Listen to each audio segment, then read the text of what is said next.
माधवरा entertainment के नव नव ऑडियो वीडियो सबसे पहले देखबाक लेल हमर चैनल के लाल बटन दबा के सब्सक्राइब करी आ घंटी के निशान के जरूर दबाओ। भैया अहाँ कहिया दया करबै सुनू भैया अहाँ कहिया दया करबै हमर अपराध के कहिया हमर अपराध के कहिया क्षमा करबै सुनू भैया अहाँ कहिया दया करबै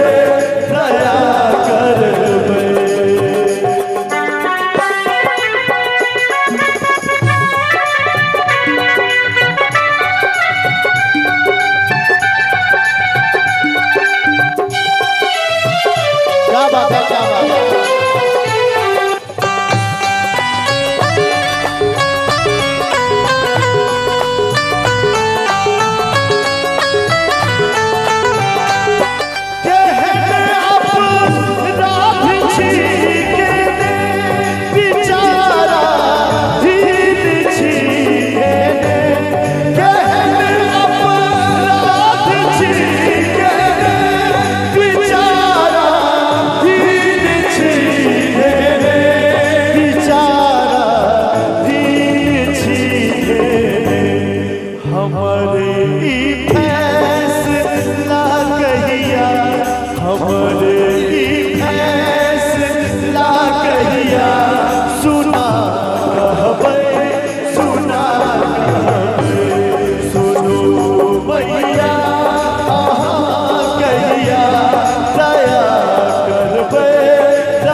सरस की रचना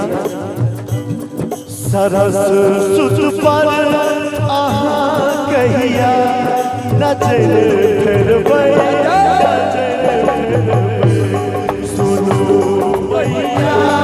अहाँ